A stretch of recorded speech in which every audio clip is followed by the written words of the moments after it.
What's up, my LS crazy amigos? It's your boy Terry, Charge, here to give you some more big bang for the buck product and info. That's right, you know what's up.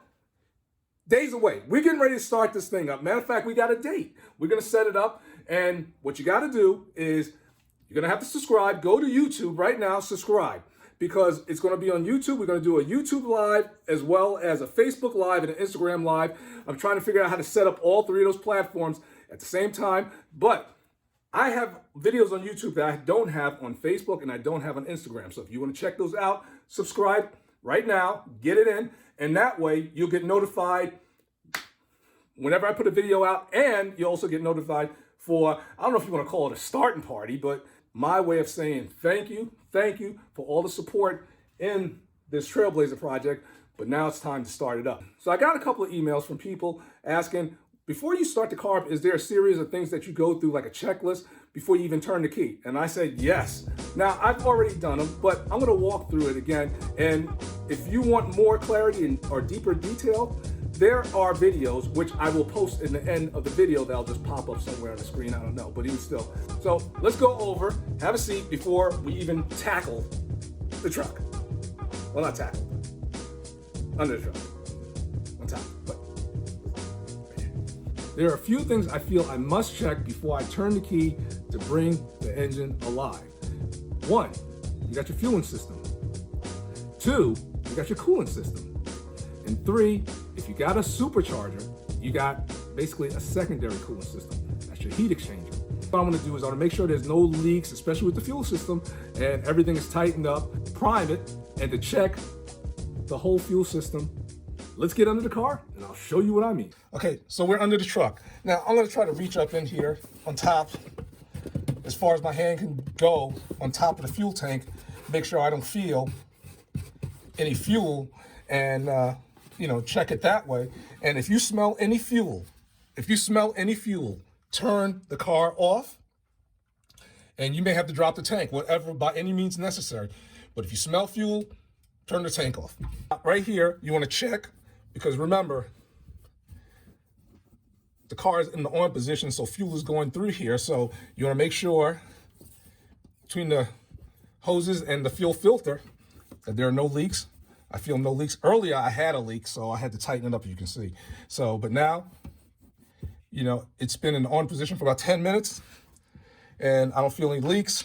And you just go through the whole system where there are brakes for the custom hoses.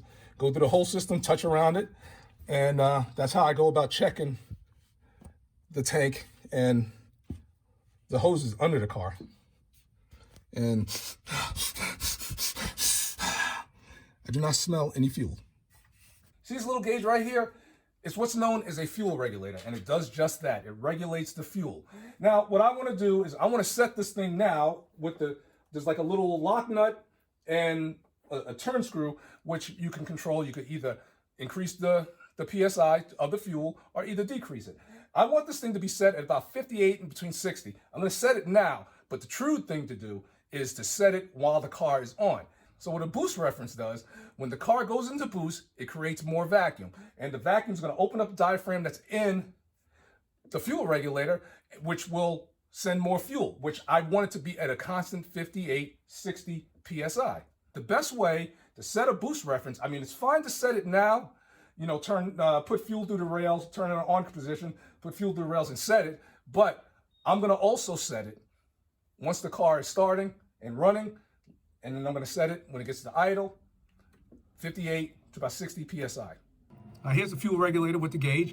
As you can see, it's at between 58 and 60 PSI, but again, once I start the car up, it may go down, but I'm gonna check it, because the true way of adjusting this, especially the boost reference, is at 58 or 60 while the car is on.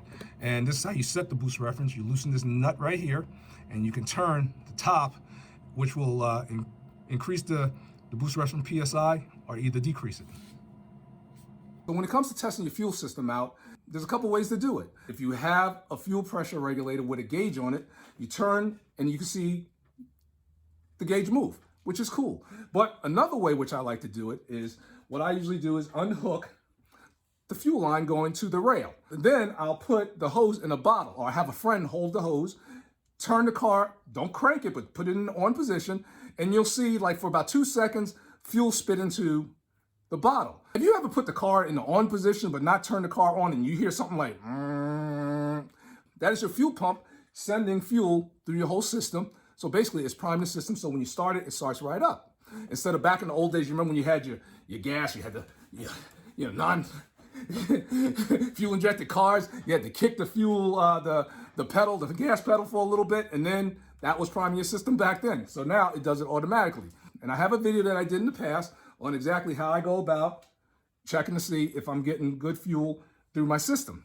And this is also a good test to make sure your fuel is clean. Because if you're going to make custom hoses, you got a new fuel pump, you got a new fuel filter, a regulator, you want to make sure that that fuel is clean before it gets to the injectors.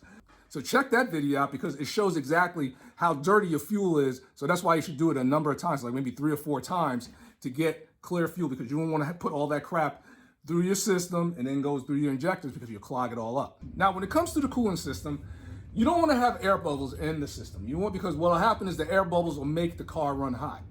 So what I like to do is I like to take the cap off, take off the hose, and fill antifreeze coolant through the top of the hose. So what that'll do is that'll minimize the chances of you getting bubbles through the system, because now you're not going from the bottom up, you're kind of going from the top down. And another way is lift the front of the car up, because my engine is sitting like this, and we all know that bubbles rise to the top. Now the bubbles will come to the front of the engine and it'll go through the system and it'll come out. So I fill the hose up until the point where radiator fluid starts to come out of the top, and then I'll shut it down. And then again, once the car is started, then I can finish it off, like finish topping it off, and I will keep the front of the engine on an incline because you don't want those air pockets in your system. Now you got your supercharger fluid, okay? Which is, radiator fluid, water, whatever you use. So I'm using Prestone Red with distilled water. This one is easy because all you gotta do is you wanna make sure that your pump is pumping. You turn the car on. So there you have it. That's how I go about pre-testing any LS install project that I have. So in celebration of coming close to my 200th video, 200, oh my goodness, wow. So you wanna subscribe because I'm gonna do something very special, and it's definitely gonna have you guys involved. So subscribe, follow, friend, Instagram, YouTube, Facebook, all the social medias, but I'm looking at the clock on the wall. Should I say ceiling? Time for me to head on off and get back to, because watch for the notification. Like I said, get notified because I'm gonna be starting this thing up in a couple of days. I definitely want you guys to be a part of it, definitely, because it would not be right for me to start it up without you, and I'm not going to. All right, so as always, please, be easy, and I'll catch you guys real soon. Take care.